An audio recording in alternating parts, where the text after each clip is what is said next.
All right, everybody, how's it going? We're going to go ahead and get started here in just a second. My name is Michael Pedone. I am the CEO and founder of SalesBuzz.com. And what we're going to be doing today is I'm going to go ahead and be sharing with you on how I go ahead and use email prospecting to get a 23% response rate in 72 hours or less. All right, so if you guys are ready, let's jump right on in here. In this session, you will be learning what the real stats are on cold email prospecting, why cold email prospecting is failing, and how to generate a 23% response rate in 72 hours or less.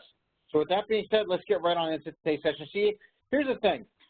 Prospecting is probably the least favorite activity of most salespeople. And you know, you almost can't blame them, right? Because if they're picking up the phone, they're hearing a lot of no thanks, not interested, we're all set type responses. It's real easy for call reluctance to start to set in, right?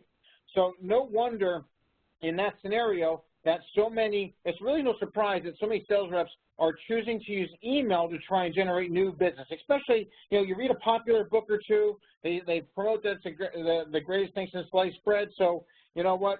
Let's give it a try. I can understand the thinking behind that. And on the surface, you know, it sounds like a good idea, right?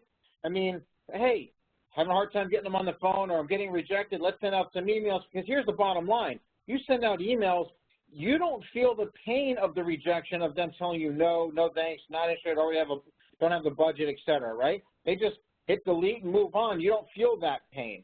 So on the surface, it might sound like, yeah, this is a good idea, let's try it, but here's the problem. Well, actually, before I actually get into the problem, let's do this. A lot of times when people are sending out emails and they're trying to do cold email prospecting, they're going to use some kind of email scraping tool to build a massive list, right? That's usually like step one. Then they're going to go ahead and create a series of automated emails, get them queued up. Then they're going to specify a certain cadence and then hit send. And once they do that, you know, voila, we're supposed to be bringing in a bunch of new business, right? That's when the phones are supposed to be ringing. That's when everybody's supposed to be emailing you back. So happy that you didn't call them. They send you these emails. They're scheduling appointments. You know, business is good. That's what's supposed to happen. But in reality, that's not really what's going on, is it? I mean, that's what we were told. That's what we were sold. But the truth of the matter, you go out there and you try it, everybody's starting to see that, hey, something's amiss here. See, what the real problem is this. First of all, let me just say this. Email prospecting can work. I've proven it. I can show you how it's going to work. But the real issue is this, is that a lot of sales reps are making the same mistakes in their cold email prospecting that they were doing in their cold call prospecting. So no matter what media you use, if you keep making the same mistakes over and over again, you're going to keep getting the same results that you were getting, okay? So with that being said, let's do this. Here's the real problem with the average response rate to cold email prospecting. It's 1.7%. And you don't have to take my word for it. I included the source right here. All right, this is what I found. FastCompany.com went ahead and did a study, and they sent over 1,000 emails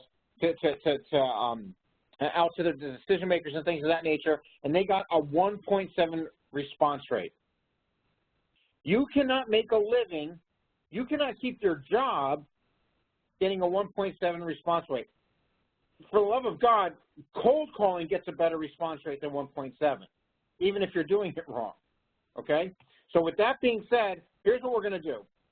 I'm going to go ahead and I'm going to give you a few steps to put you and your sales team back on the right path. So why don't we go ahead and get started in that area.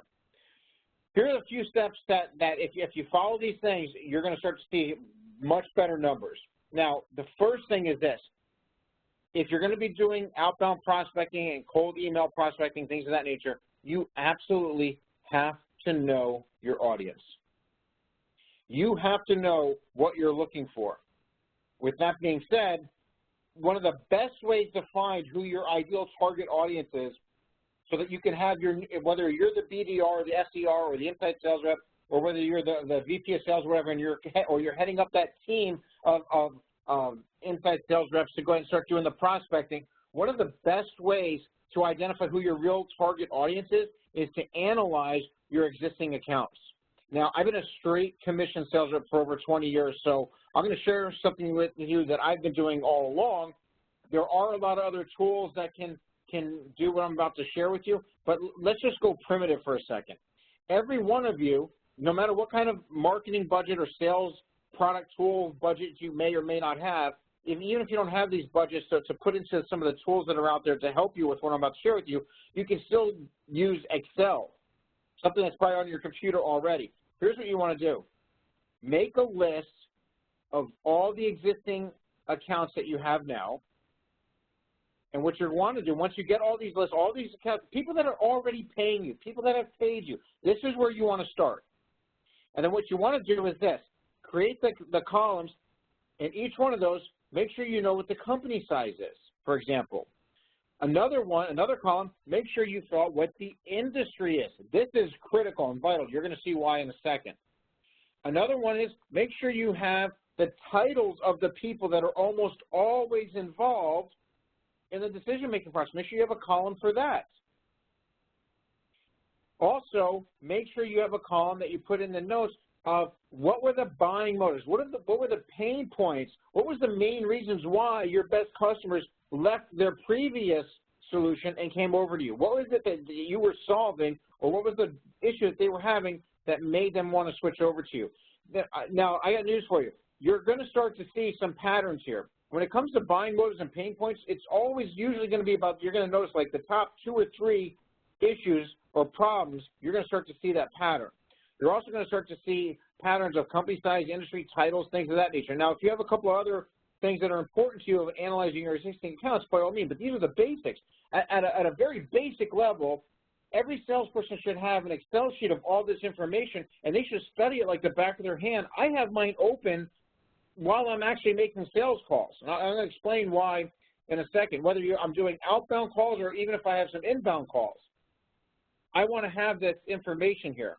The thing is this, especially if you're doing outbound prospecting, and again, we're talking about email prospecting, but if you want to be successful, you have to start here. Because if you don't know what it is that you're looking for, how will you know when you found it? This is very important. Now, what I'm going to do is this. Let's say you build your list, whatever tool you use, you identified your target audience, so you know who your existing accounts are, you know what to look for, you've used whatever tool that's out there. I don't want to make this all about what tool to use to build that list, because that's not what this workshop's about. You use whatever you're using to build a list that matches your existing account base. Now, you're going to create what I call we're going to do the cadence, but mine's going to be a 72-hour outreach cadence. Forget about these long cadences where it goes on for a month or whatever, and day one you call, next day you LinkedIn, and third day you do this, right? I mean, I'm not knocking those things. I'm saying if you are using something like that and it's working for you, by all means, keep doing it. Let's not fix what isn't broke. But a lot of sales reps are following these long cadences and not getting anywhere. If you've identified a prospect, I call them a suspect. They pre-qualify to at least be considered a suspect. And by that, what I mean is this. There's something about them that you've identified that leads you to believe you can help them become better. You can help them solve an existing problem. Now, they might not even realize they have a problem yet. We can get into that later, okay?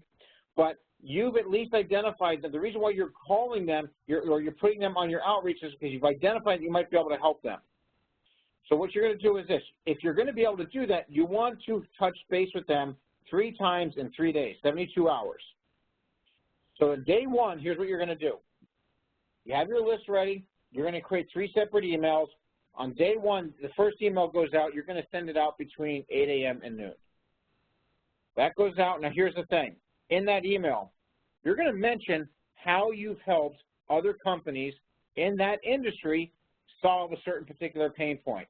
This is critical. See, what's happening is a lot of people are going ahead and they're building these lists and they're just sending out these mass emails going, we've helped companies just like you or in your industry, right? And a decision maker, when they get that email, when they hear the old standard line of we help companies like yours or we help people in your industry, but you're not referencing what they do, they know it's BS. And they've been around the block to know that, as a matter of fact, if they actually got you on the phone, you probably would have no idea what their business does or what their model is or who they are. And so when they see that, they're going to hit delete, they're going to ignore you, they're going to move on. It's the same as if you actually picked up the phone and made a cold call and you made that same mistake in that opening value statement. That's what I'm saying. You're making the same mistakes in your email that you would on the phone. But when you actually know what industry they're in and you're calling them because you've helped other people in that industry and you know what problems they have to have if they are going to be interested in what it is you have to do. Let me give you a perfect example. If I pick an industry, let's say medical devices, right? If I'm prospecting the column of medical devices, I know I have other companies I've helped that have sales teams in the medical device field. I do some research. I find a prospect. I call them, or actually, I like to call first, right? But let's say I email them, since it's all about cold email. Let's say I email them first. In that first email, the introduction is going to be something along the lines of something like this. Before I get to that next slide, let me stay with me here for a second. I'm simply going to say, hi, John, Michael Pedone, SalesBuzz.com. Listen, the reason for my outreach, I noticed that you're in the medical field devices. I've actually worked with company 1, 2, and 3, solve XYZ. Just something like that alone is when I reference what industry they're in. Look at it this way. Let me back up for a second. If you've ever read Dale Carnegie's How to Win Friends, Influence People, right? If you ever read that or listened to the audio, the book on audio, whatever, you're going to know that people are interested in themselves. When you reference an industry that they are in, the prospect's in, when you actually know what industry it is and you mention it, it's automatically going to buy you a few seconds. It's going to pique their interest a little bit. And then it'll buy you a second or two, and they'll keep reading. You'll capture their interest. Now, when the next second or two, after you capture interest on what industry you're calling about, you're mentioning their industry, when you mention a specific pain point, if I call and say, listen, the reason for my call, I specialize in helping medical device company sales teams who are struggling with call reluctance. Let me just stop right there. If somebody sees that in an email, and I'm emailing that to a director of sales or VP of sales, I have their attention. With that being said, we're not done yet, okay? So I'm just trying to give you like a little quick, somebody's asking, I'm going to show you an example here in a second, right? There is another piece that you want in this email though, okay? So in the email one, send it between 8 and noon, mention how you've helped other companies and put that industry. The tools that I use will auto tag and fill that industry and put it in the email. But here's the difference. Before I decide to send this email, I will actually look at that company's website. I'll look at the LinkedIn profile page. I'll spend 30 seconds to up to 2 minutes. I won't do more than 2 minutes, which I can get into later. But usually there's a lot of sales reps who suffer from call reluctance. They do way too much research, right? I can find everything I need to know about a prospect usually within 30 seconds to 2 minutes. So I'll do a little research, and if I decide to send them an email, it's because I've actually cross-referenced it with the Excel sheet that I have. They're in a vertical or an industry I have worked with before, and I see what their top 2 or 3 pain points are that we solve for them, and now I can actually mention, I am literally reaching out to see if I can help them as well. And when that intention comes through, especially through email, that's when you're going to start to get a lot more responses back and people wanting your help, all right? Now, with that first email that you're going to be sending out, I showed you the times to send out, what to mention in there. Here's the thing. Have a link to schedule a call with you.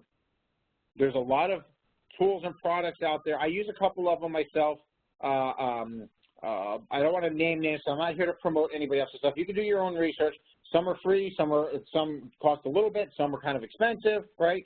But you can have a link in your website that they'll book and schedule a call with you. So instead of playing the email phone tag type scenario where what time's good for you, how about I call you on this day, or can I get on your calendar for 15 minutes, blah, blah, blah. Address them, hit the pain point hot button, and then have a link so they can book a call with you right then and there. Here's an example. And no, I'm not going to be talking about, listen, subject lines, we're going to take a time out here for a second. Subject lines are very important to get them to open the email, right? That's a whole other topic within this topic that we could talk about. Right now, I just want to share with you some of the other things that maybe nobody else is touching on. There's plenty of research and blog posts that people talk about subject lines all the time. I want to get to something that's a little bit deeper that's going to take you to that next level. So here we go.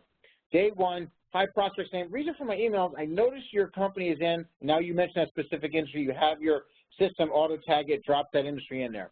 And we recently helped, now, you might have to manually put these in here, but you can say, we recently helped, it could be competitor 1, 2, and 3, or if it's not necessarily a competitor, but other people in their industry, that's where you would put it. And then the next sentence is avoid, gain, or solve. You would take your pick, whatever you're most comfortable with. And then now you mention the pain point, the buying motive, the problem that they have to have if they're going to be interested in what you have to offer. And then you follow it up with, and I wanted to see if it would make sense for us to discuss if we could help your company as well. If so, you can book a call with me here. And you just have the hyperlink right there. That's day one.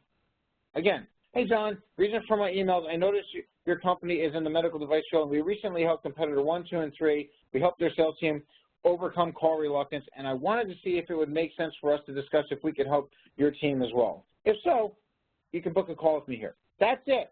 That's email one. So far, so good? Excellent. All right. Now, day two. Let's say they don't respond, they don't book a call with you, okay? Day two. Day two, this email goes out between 1 p.m. and 3 p.m. The subject, or actually the body or the message I want you to send is going, first of all, it's going to reference yesterday's email. I'll show you how. And then the third thing is this. You're going to mention a possible incentive. Now, incentive does not mean price cut. Incentive could mean an additional service, an add-on. It can mean quite a few things, all right? But you want to have that carrot there to go ahead and get them to reach back out a little bit. Here's what it looks like. Day two, hey, John, sent you an email yesterday regarding how we recently helped, and here's what you do. You're going to agitate that pain. You're going to scratch that itch again. You're just going to repeat what you said yesterday. And I wanted to see if it would make sense for us to discuss if we could help your company as well. There's also a possibility we may have some incentives available. Should we schedule a call? Have that hyperlink right in there. Cool? You guys like this? All right, excellent. Now, day three. Day three, that email is going to go out between 4 p.m. and 5 p.m. Does anybody notice how we're touching all the different time zones of their work schedule, right? Day one was in the mornings. Day two, if they didn't respond, was early afternoon. Day three is early evening, late afternoon, maybe right before they're about to leave for the day. This way, we're touching all the different time zones, and there's enough time in between these emails. Now, so the first thing on day three is the time you're going to send it out. The second thing is you're going to reference the previous emails. Now, watch this. Watch what step 3 here is. Ready? We're going to let them off the hook. Here's how it works. Hey, John, I see we've made several attempts but failed to connect with you, so I'm going to go ahead and pause our outreach. Just out of curiosity, was there simply no need for what we offer, or is timing just not right now? Now, email number one, day one, that's my highest one there that books most of the appointments. Day three is right behind it statistically. A lot of times I'll get an email back and they go, oh, you know what, listen, I appreciate you reaching out. I do want to talk to you. I've just been really busy. I'll make sure I schedule a call. Or can you call me, tomorrow? They'll say something. Those are the nice ones. That's a great one, right? There are times I'll get an email back, however, and they'll go, yeah, right now timing's not right, or just really no need. Now, I rarely get the no need because I've done my research. I've actually looked into them. I'm not just mass blind, spamming everybody or being a spam cannon, as I saw somebody say the other day, right? I'm actually taking the time looking at it. I'm only sending it to them because I've cross-referenced it. I see I've helped other people solve XYZ problems.